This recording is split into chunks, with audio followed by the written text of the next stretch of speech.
you've got about the subject. So creating a personal brand, what do we mean by this?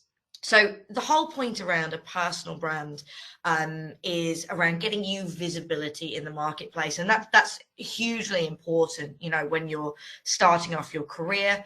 But it can be quite tricky to do, you know, when you haven't got decades of experience behind you and things to rely on. So what I want to do is give you a couple of sort of hints and tips and ideas on stuff that you can use to hopefully start creating that kind of buzz around yourself, and that'll hopefully help you progress in your career and get you lots of new career opportunities. So when we think about personal brand, I wanted to sort of demonstrate how powerful this sort of stuff can be. So if you think of companies like Virgin or Apple or Facebook, the very first thing most people think about when they think of those companies are the face behind the brand.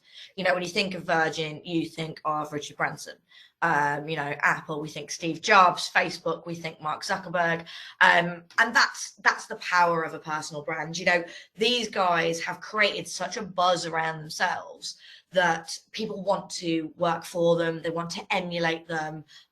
You know, they give them speaking opportunities. They've just created this really, really cool kind of cachet around themselves. And it can be massively powerful stuff. And it's absolutely a huge part of why these companies are as successful as they are the people behind them. And there's a reason for this. So I'm sure you've always heard, you know, the old adage about first impressions. It's absolutely true. A lot of this personal branding stuff basically comes back to something called the halo effect. So the halo effect was a phenomenon that was discovered by a psychologist called Edward Thorndike back in the 1920s. Now, Edward Thorndike, what he did is he did a experiment where he was looking at soldiers and their commanding officers and trying to see how they interacted with each other, what their perceptions were, and how those perceptions were formed.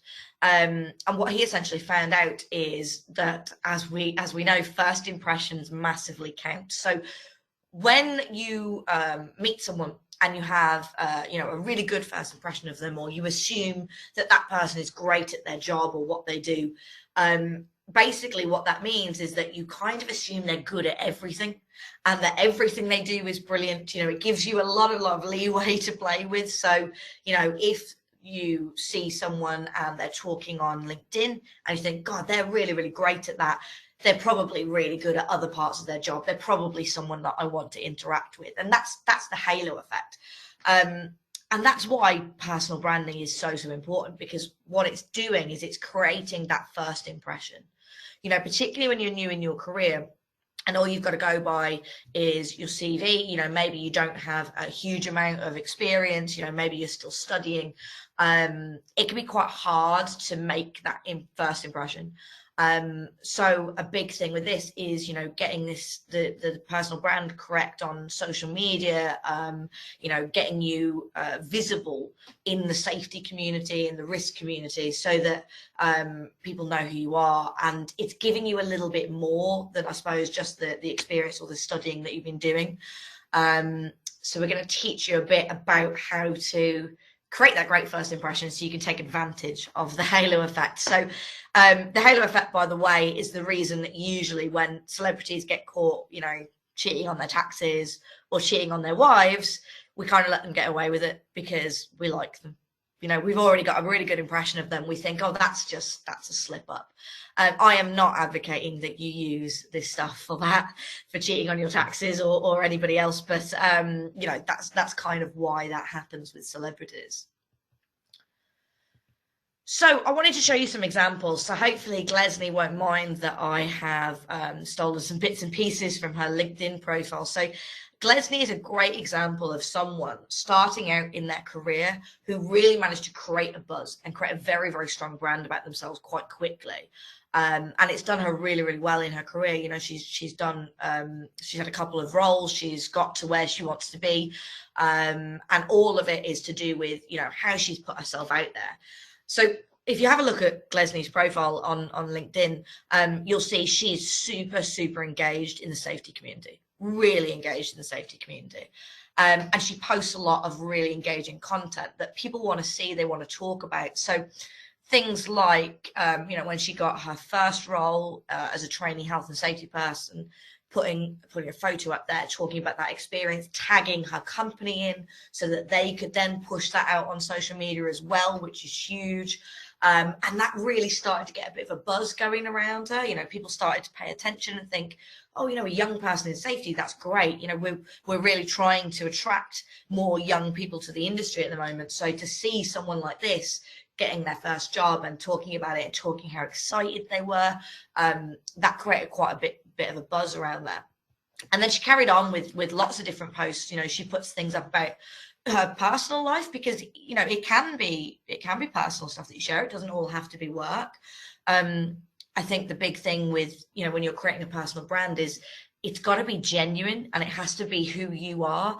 And our lives outside of work are a huge part of who we are. So there's absolutely no problem with sharing that stuff, as long as it's done in the right way. But sharing things from work like this, she's got pictures of her in the equipment and things at work. And then when she got her NEBOSH certificate, when she got her results, which had a huge amount of engagement, people were really, really excited for her.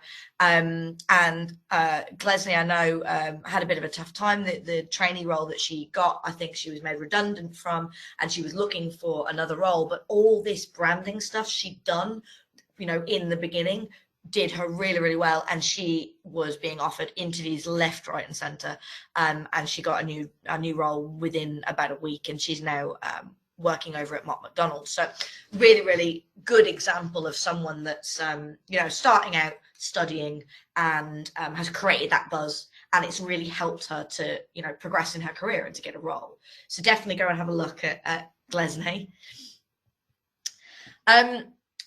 And another thing that I think is worth thinking about when we think about personal branding is, yes, it's very good for you and for helping you progress and get new career opportunities, and that will be the focus for what we talk about today. But another part of it is when you're going into your roles, into your safety and your risk professional careers, using branding around branding health and safety, and branding yourself as a professional internally and branding health and safety internally is really, really powerful stuff when it comes to communication. So I thought I'd show you an example of how this could be done really, really well. So Merlin, I'm sure, is a company we've all heard of. They run many attractions all across the UK and internationally, including Alton Towers. And as I'm sure we're all aware, they had quite a serious incident back in 2016, the Smiler incident, with some pretty serious injuries. So after that, health and safety, I think it really kind of jolted them. They weren't quite sure how to get this back on track. And what they did is they used branding to create a safety brand internally within the company, and they called it Protecting the Magic. And I'm just going to show you a little bit of that so you can get an idea.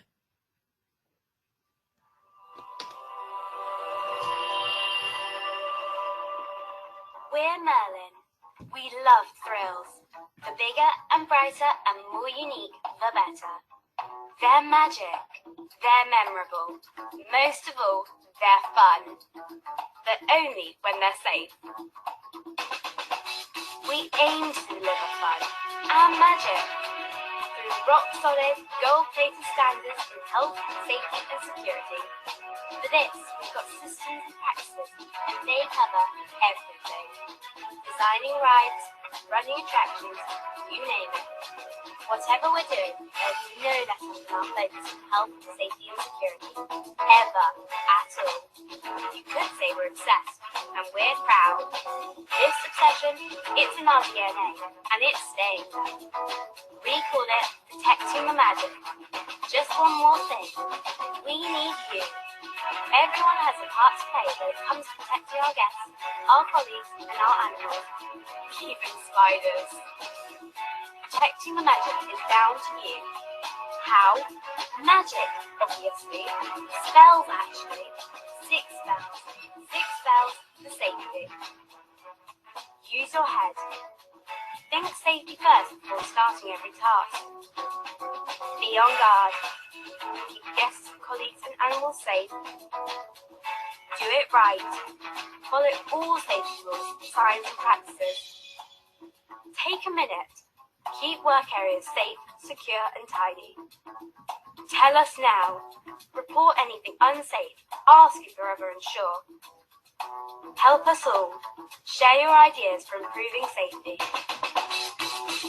Just follow these spells, work together, and let our guests focus on why they're here. To have head-spinning, jaw-dropping, eye-popping fun. Help us to protect the magic.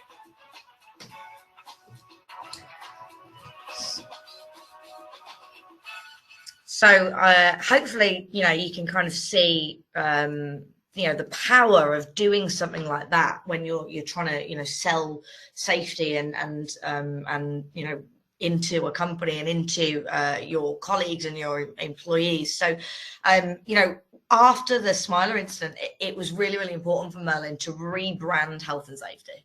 That was the whole thing. That it had a bad reputation. People weren't buying into it. Accidents had happened. So they had to do something quite powerful to change that perception internally. So they created this brand, Protecting the Magic. They launched it. They had a whole week for the launch where they had competitions and prizes and encouraged everybody to get involved. And this video was sort of broadcast everywhere. And what that does is it's making sure that the message is really, really consistent throughout the company, particularly when you've got a company that is spanning, that many countries and that many different sort of languages and cultures and that sort of thing. It's quite hard to keep messaging consistent. And this was a really, really clever way of doing it.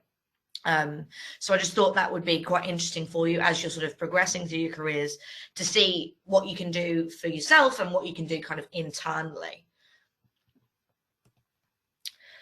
So, the reason you're here is you want to know why it's important. What is it going to do for you, essentially? That's the key thing.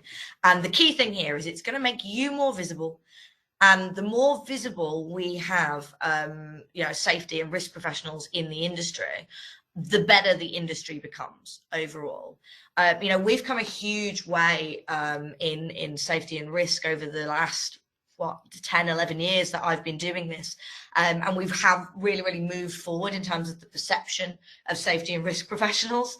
Not so much seen as the old clipboard kind of old school type anymore. We've really, really done a lot to change that. But outside of the industry, all you've got to do is take a look at, say, for example, the Daily Mail, and they talk about health and safety and the kind of external perception. And we can see we've still got a long way to go. So, not only will having a strong personal brand help you and help your career and help you, get the opportunities that you want and climb the ladder, but the more people we've got doing this sort of stuff, the more that the safety and risk industry is going to be seen as, something good. This isn't here to stop you having fun. This is here to keep you safe. We're here to, do innovative stuff and really help you. And I think that's massively important. So I want to give you some tips on how to do this, because I always believe in making sure you've got something to go away with from one of these sort of events. So we've got this book here that I think is a really, really good one for you guys to have a look at and do some sort of research on. It is available on Amazon. Other bookstores do exist other than Amazon. It's called The Visible Expert, and this book basically was created by a group of researchers.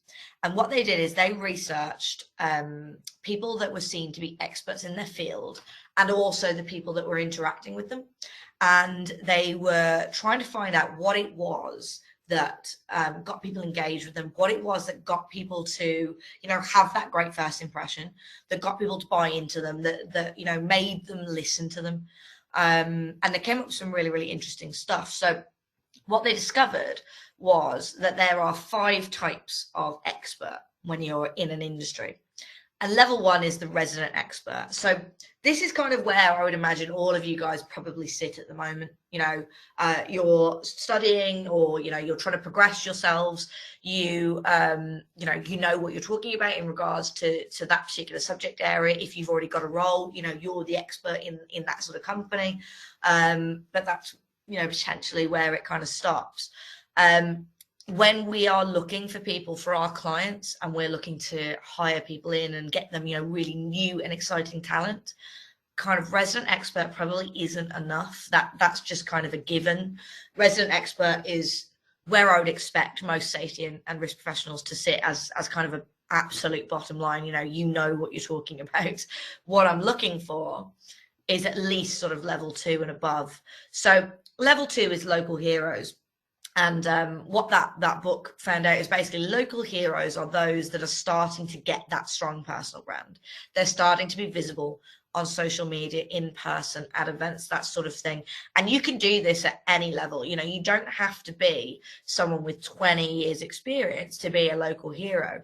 I think Glesney was a great example of someone who became a local hero very, very quickly, very early on in her career, because she was doing the right things. She was engaging, she was interacting, she was sharing stuff that the community found interesting. And that's what a local hero is. It's someone going above and beyond, the kind of the job description and starting to help make the industry better. Like I said, sharing great information, talking about stuff they've learned, interacting with other safety professionals. I think previously, safety and risk professionals, we've kind of siloed ourselves a little bit, and that really, really needs to change if we want to make the industry better. And the best way to do that is to start talking and start becoming local heroes. Level 3 is the rising stars. So that's where it starts to get really, really interesting. So rising stars are people like, you can have a look at Robert Dukes, for example, on LinkedIn. He's a really, really good example. They're people that are starting to really create a buzz. So they've been doing all that stuff. They've been engaging with the safety community. They've been talking on social media. They've been getting involved in local, groups and seminars and things like that. But at rising star level, they're starting to do a little bit more. They're starting to be the person that someone comes to for advice. So this is a great level to aim for, I think, particularly when you're starting out in your career, if to get to that rising star level, to be the person that people call on, that they think, oh, you know what, I've got a question, you know what, so-and-so has always been really, really helpful. I'm going to go have a conversation with them and we'll brainstorm it together. That's a perfect level to get to. And absolutely our clients, when we're recruiting for them, they want people that are at least local heroes, but probably rising stars, people that, really know their stuff, and people know that they know their stuff. Because of the halo effect, if a company has a rising star that works in their safety team, then, the transitive properties mean that their safety team and their company looks really, really good. So they're definitely after these sorts of people. Level 4, industry rock stars. It is a bit of a cheesy term. It's not the best terminology, but I quite like it. I absolutely wanted to be a rock star when I was a kid. In fact, probably still would quite like to be a rock star. Industry rock stars are those that, are really, really prominent in the industry now. So you might see people like Ruth Denyer, previously ITV over at Netflix, talking at loads of events. She's done seminars and things, RISM. She's very, very prominent. She's, someone who's probably at that sort of level, industry rock star. And that, again, is someone that is very, very visible, is engaging with the community, is helping to change the community, and who is, helping to change the perception outside of that community. Really, really helping us with that perception issue that we've kind of got. And then finally, level 5 is global superstars. I don't necessarily think we've got many of these, if any, in the safety and risk community at the moment. Maybe someone like Sydney Decker could be seen at that sort of level, but there is absolutely no reason why we cannot get global superstars in the safety and risk profession. No reason whatsoever. There is absolutely huge potential for this. And again, why I think it's so important is when we've got people creating these personal brands and climbing up this level and getting to global superstardom, the more we have at that industry rockstar and global superstar level, the more the perception of the industry change. And I just think that's hugely important, that people understand the great work that, that we're doing, and that we're not just kind of here to spoil people's fun. So those are the expert levels. My challenge to you is to use some of the tips that I'm about to talk you through to take yourself from wherever you think you are now up at least one level. So if that's going from resident expert to local hero, great. If that's local hero to rising star, whatever it is, challenge yourself to try and do that. I'm going to tell you how. Hopefully this will be useful to you. So some action points for you around this sort of stuff. The very, very easiest thing for you to do is to start creating a buzz on social media. So when I am recruiting for a client, I don't tend to just look at a CV. A CV is very, very two-dimensional. In the safety and risk profession, most CVs look pretty much identical. They're not that different. So what I always do is go and check out the LinkedIn, the social media, and see, okay, is this someone that is really engaged in the industry? Is this someone that actually is passionate about what they do? No matter how much experience they've got, they're throwing themselves out there, they're getting involved in things and they're talking about it, they're speaking to the community, they're sharing, they're constantly learning. That's the sort of stuff I'm looking for. And the easiest way you can do that on LinkedIn, other than, sharing articles and talking about articles, is to start writing your own sort of basic blogs. And the most basic blog that you can put together is an opinion piece. Everybody can do this. They're dead simple. They take about 5 minutes to do. So I would absolutely encourage you to have a go at this. So this is where I started when I was trying to, start creating a bit of buzz around myself and starting to try and create that brand around myself. I started by doing some really, really basic opinion piece blogs. So this was the first one that I ever wrote. Beans means safety risk. And this was, there was a Heinz beans advert. This is going back, 6 years or so now. And I don't know if you remember it, but there was a load of kids and families, and they were taking the beans cans when they were empty and using them as musical instruments. And this got 9 complaints because some people thought that it was encouraging people to act incorrectly, and that children were going to get hurt by playing with bean cans because they've got sharp edges.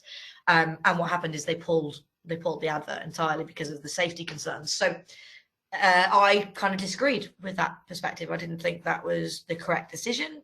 Off the back of sort of nine complaints, I thought, there was, if you looked at sort of the risk assessment, I thought it kind of was okay. So all I did was create a small little opinion piece where I talked about it. And this is the situation.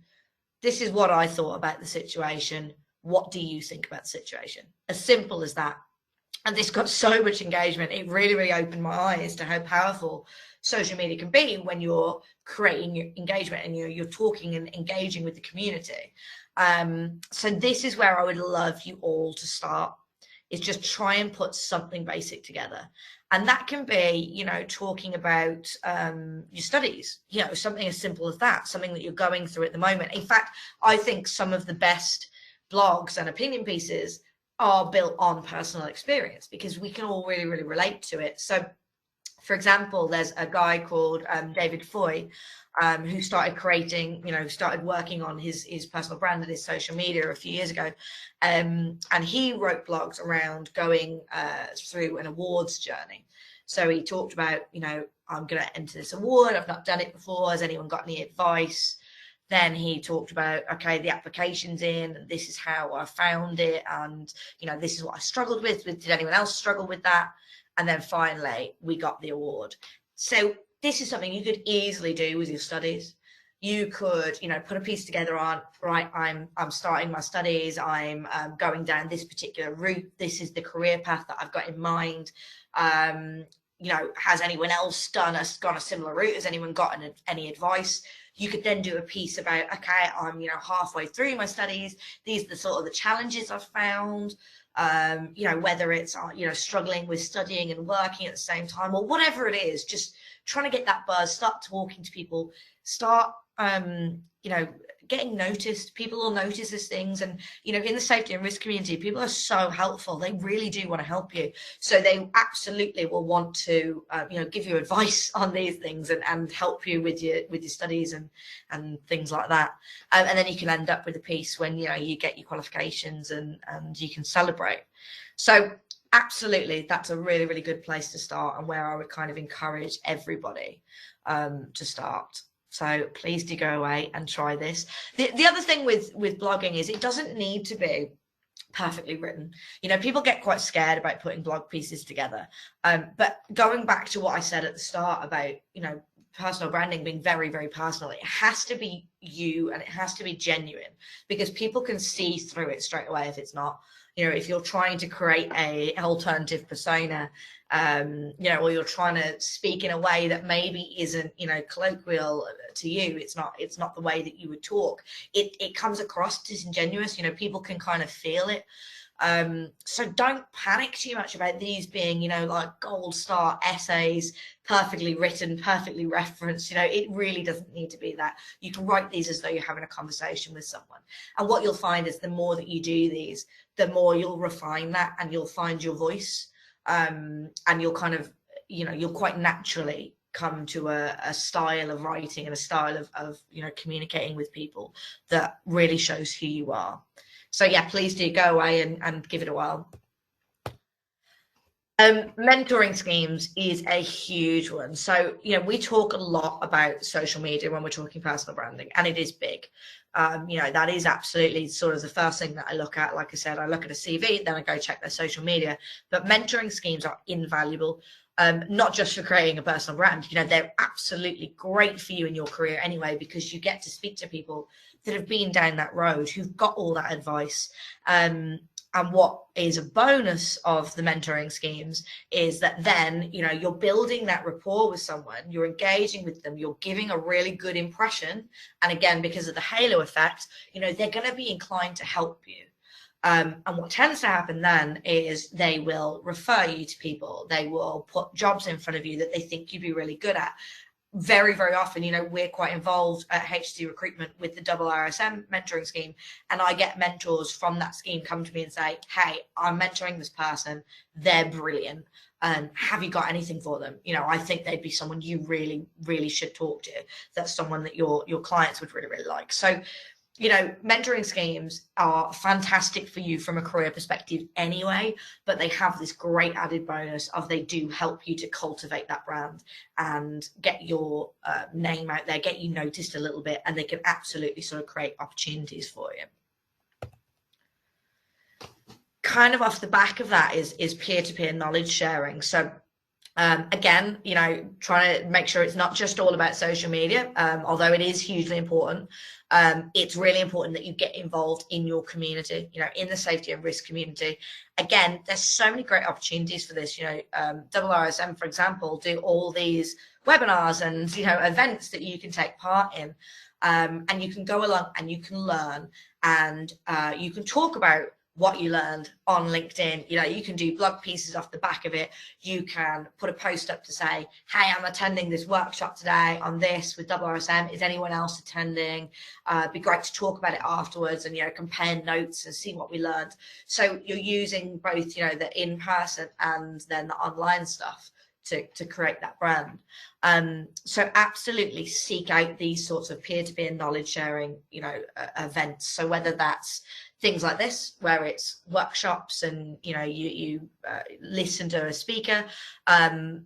But if it's that sort of thing, I absolutely encourage you to speak up and ask questions in the Q&A bit, because that's how you engage with the person, you know, with who's presenting the material. That's how you engage with other people that are at the event, particularly when we're doing things virtual still and they're not in person. And then when you are going to these, you know, peer-to-peer events, talk about them. You know, start talking about them on social media, start connecting with other people going to those events. That's how you build that network and get engaged in the community. And then the final bit is for when you probably get a little bit more confidence, but public speaking is a fantastic way to really get your name out there. Now, again, you don't have to be 20 years into your career to be asked to do public speaking. You know, there are plenty of opportunities for people when they get to that local hero rising star level. There are absolutely opportunities out there for people to start talking at these things. You know, for example, my speaking career kind of came around because at the Safety and Health Expo about, gosh, 4 or 5 years ago, I think it was, they were doing a women in safety event, which I was really, really interested in. I'm a big passionate believer in diversity and inclusion in safety and risk. So went along to the women in safety event, and they were looking for people to take part in a soapbox seminar, is what they called it. And all they wanted to do was to help women in the industry develop their communication skills. So they were looking for volunteers who would be willing to stand up and talk about something they were passionate about for 3 minutes. And they were going to give you some training. They were going to give you advice. You know, we worked with someone who does TED Talks to give us advice on how to present and how to communicate.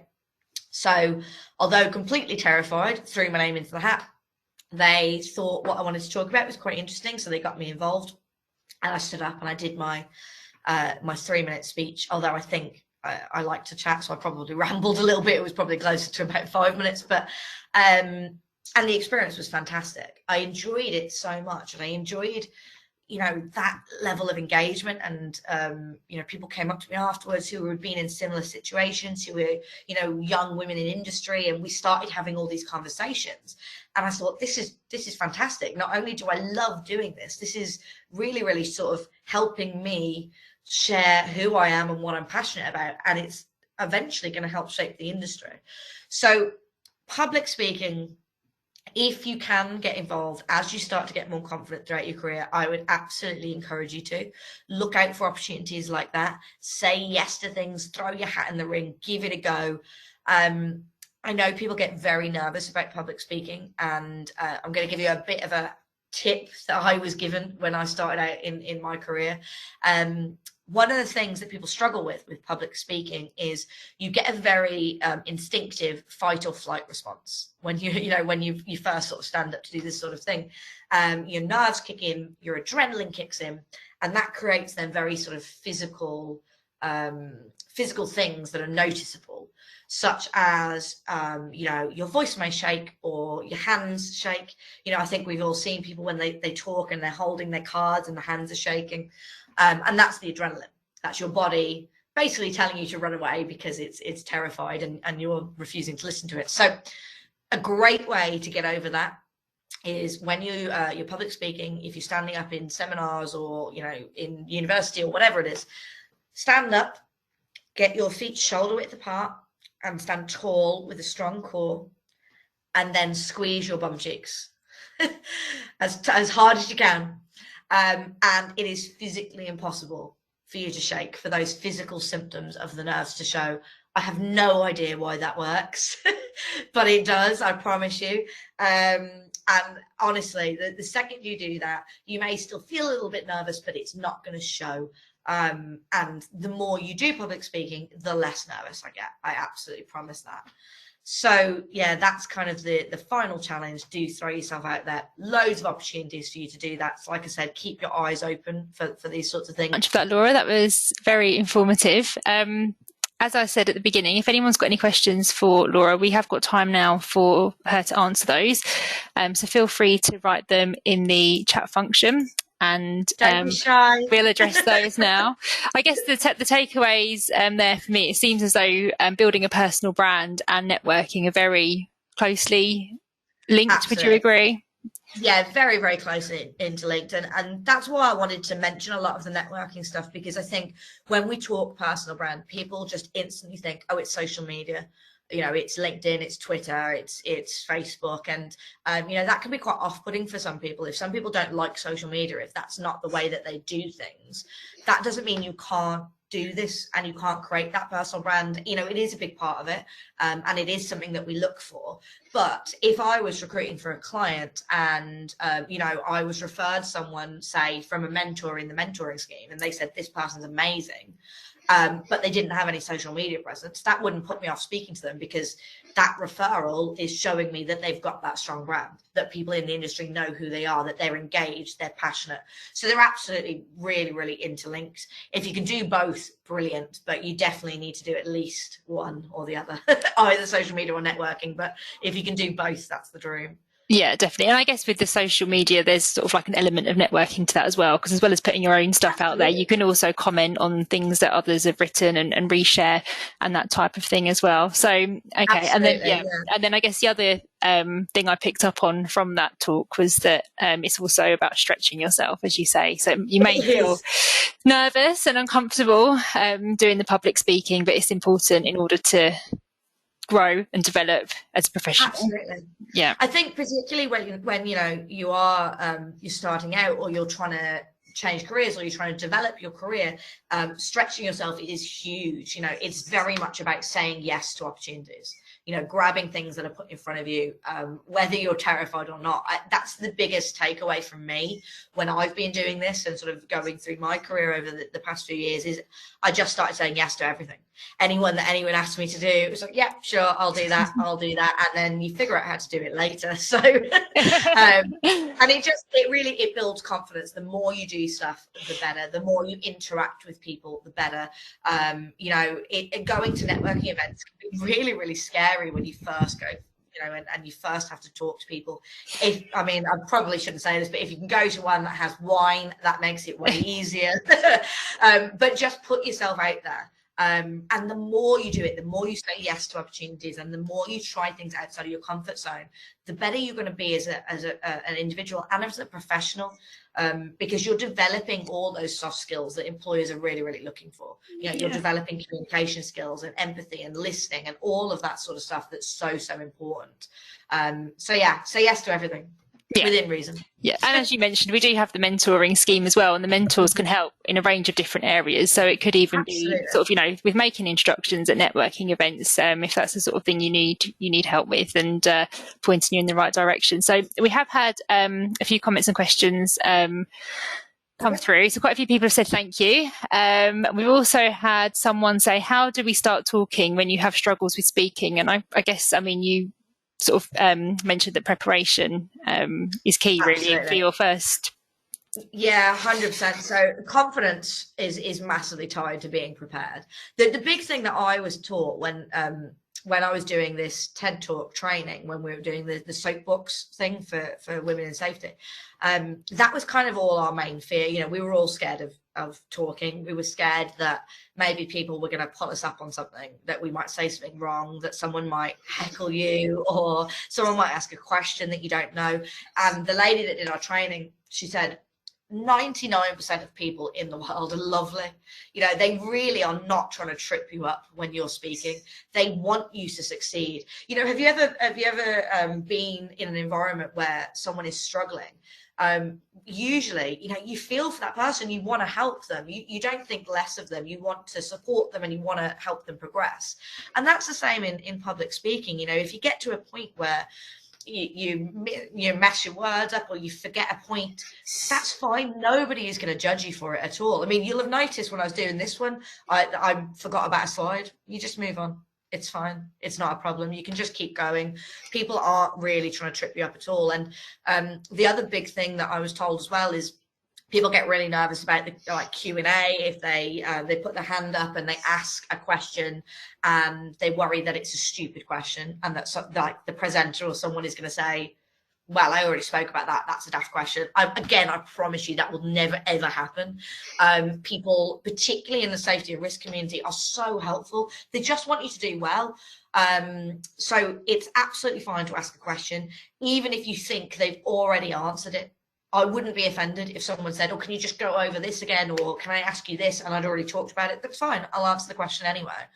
And from the other perspective, if you're presenting and someone asks you a question, I think one of the things people worry about is that they won't know the answer. you can just say, I don't know the answer.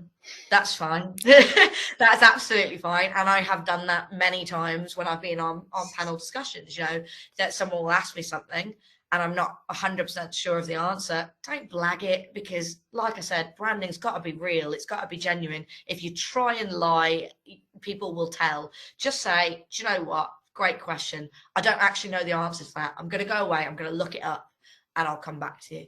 There's absolutely no shame in saying you don't know something. There is no need for you to be, you know, the absolute expert on everything. You know, it's okay to have gaps in your knowledge. And then the other thing is, if you are nervous about public speaking, is to just start really, really small. You know, we're not expecting you to go and speak to 400 people straight away. Like I said, it's starting small and putting your hand up in a seminar and asking a question, or at a networking event. Public speaking still counts as going over and saying hello to someone. That's still speaking in public. Just start small and build your way up, and squeeze your bum cheeks, and you'll be fine.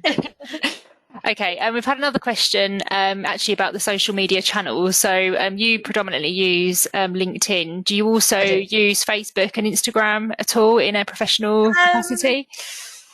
Yes and no. So to go back to something that I've said a few times in this, again, it has to be genuine personal branding, and trying to force yourself into a medium that you're not comfortable with, I think, is quite obvious.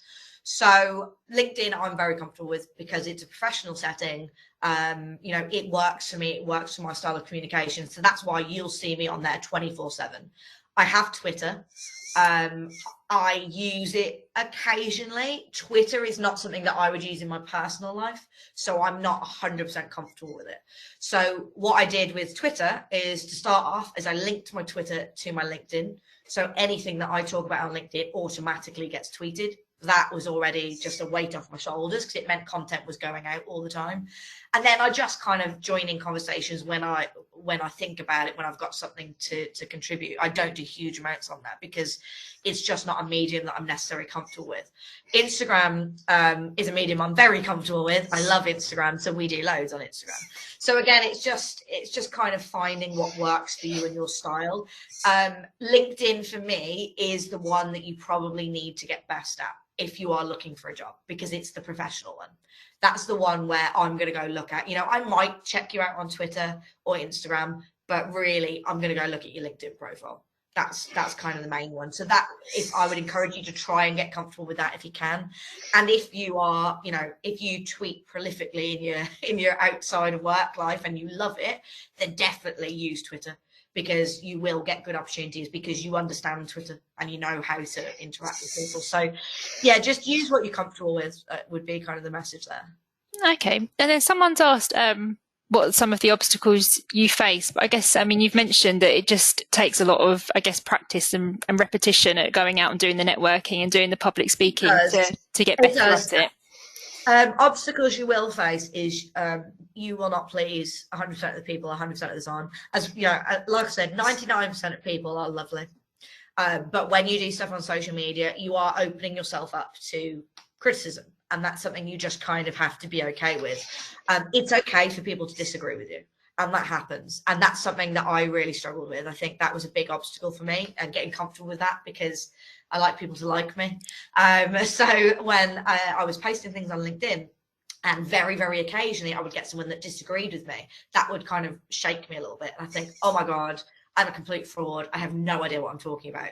Just because someone disagrees with you doesn't mean that, you know, you're a fraud and you shouldn't be talking. It's just an opportunity for further conversation.